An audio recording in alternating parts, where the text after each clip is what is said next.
Último tramo ya de Entre Líneas, enseguida conversamos con el doctor Ney Castillo, pero antes vamos a hablar a propósito de los menores, las situaciones que tienen que enfrentar los menores. Ustedes saben, estamos en una incipiente campaña política, vamos a hablar mucho de baja de imputabilidad, de aumento de penas, pero mientras tanto, ¿cómo afrontan las penas estos menores? ¿Cómo están viviendo dentro del sistema de reclusión? Algunos casos muy particulares que seguramente usted recordarán. Bueno, vamos a verlo con Daniel Rodríguez. A ver, Daniel, contanos. Bien, cuando pasa todo el ruido, cuando pasa todo lo que tiene que ver con el hecho policial en sí, bueno, ¿cómo sigue su tratamiento, su rehabilitación dentro del CIRPA? En este caso, bueno, algunos casos, como decía Alfredo, que tuvieron mucha repercusión pública. Por ejemplo, lo que ocurrió el 12 de mayo de 2012, cuando asesinan a Gastón Hernández, trabajador de la Pasiego de 8 de octubre y de la calle Albo. Bueno, recordemos, en este caso, fueron procesados por justicia de menores el autor del homicidio y también otro como coautor. Bueno, el caso del autor recibió por resolución del Tribunal de Apelaciones una pena de 5 años y el coautor una pena de 4 años. Ambos con 17 años ingresan al sistema, siguen allí, por supuesto, en un caso que además tuvo procesados también entre los mayores, ¿verdad?, que colaboraron con esta situación. Bien, ¿y hoy por hoy en qué están esos menores? Bueno, en el caso de ambos están en centros de máxima seguridad, no se revela dónde están por un tema justamente de seguridad y para cuidar lo que son los perfiles de los adolescentes que están dentro del CIRPA. Bueno, en el caso de que fue autor del homicidio del trabajador de la Pasiva, bueno, está realizando talleres literarios y también de teatro.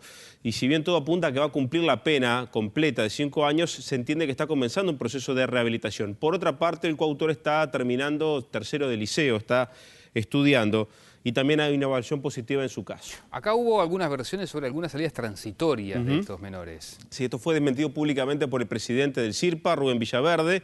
Esta versión surge en Facebook y bueno, y según se está estudiando, se está investigando en el CIRPA, se sospecha que quien dio la versión es una persona allegada a alguien que estaba trabajando en la Colonia de Berro y en otros locales del CIRPA y que fue observada por su trabajo y trasladada. Y que de ahí, bueno, viene esta versión y que además se aprovechó el hecho que hay menores que tienen que salir a ser trasladados por cuestiones judiciales, porque tienen que ir a otros centros, como para decir que esos traslados implicaban una salida transitoria que, según las autoridades, no es real y que estos jóvenes en particular no han salido y están cumpliendo la decisión judicial. Dicho sea de paso, el juez es el que resuelve salidas transitorias, no es la autoridad administrativa. Exactamente. Bueno, otro de los casos que bueno, la gente seguramente pueda tener en la memoria es el homicidio de aquel feriante, un adolescente que mató a un feriante.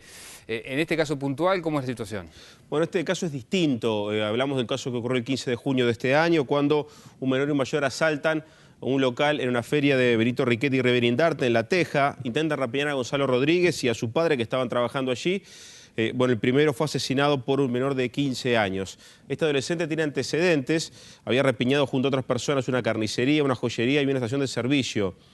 Tanto él como el mayor que participaron de este intento de rapiña de La Teja fueron procesados justamente por este homicidio. Este joven también está internado en un centro de máxima seguridad, pero a diferencia, por ejemplo, de lo que ocurrió con los involucrados en el caso de la Pasiva, está muy lejos de comenzar un proceso de rehabilitación. De hecho, nos contaban que lo primero que planteó cuando llegó al CIRPA fue ¿qué es lo que hay que hacer para salir de acá? Fue su primer planteo. ¿Quién es este joven? Es un joven con un perfil, con una formación de secundaria, se lo ve como un hombre inteligente, como un chico inteligente, muy lúcido, y no proviene de un contexto socioeconómico vulnerable, por lo cual también lo que son estos casos, ¿verdad? Un joven que no tiene por intenciones de buscar un proceso de rehabilitación y que fue protagonista de un hecho muy violento y de otros anteriores, pero que no viene de un contexto de pobreza extrema. En estos, como en tantos casos, Daniel, se da un patrón parecido, ¿no? Deserción del sistema educativo, necesidades económicas, no hay lazos familiares cercanos, un patrón que te has encontrado en la mayoría de estos casos, ¿no? Sí, elegimos algunos, ¿verdad? Pero bueno, y otro para ir cerrando, Alfredo, tiene que ver con lo que ocurrió en Rivera. El 7 de agosto, Fernando Gau, su esposa Zulia Regui y su pequeño hijo, fueron asesinados.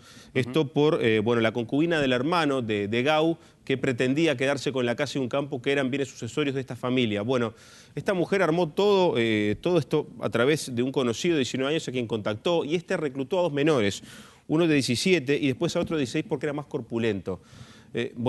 Invadieron la casa de Gau, lo asesinaron, recordamos un caso muy sonado en Rivera, también al hijo y a la propia mujer. Recibieron 40.000 pesos estas 3 personas por lo que fue este crimen, ¿verdad? El de 16 fue quien mató a Zulia Aguirre y se le inició un proceso por homicidio especialmente agravado como autor y al otro menor como cómplice.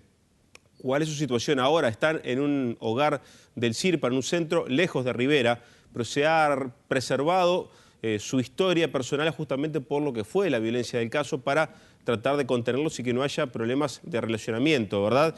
¿Qué pasa con estos? Bueno, son jóvenes que hacían changas, que no habían terminado la escuela, una vida muy modesta. En el caso del mayor de 17 años, mayor de los dos, 17 años, bueno, se volvió que es alguien con muy poca formación y que no tiene el discernimiento de lo que pasó. En el caso del otro joven de 16, muestra arrepentimiento, mucho dolor y que entiende que no podía tener o calibrar lo que estaba haciendo y lo que podía pasar con este caso.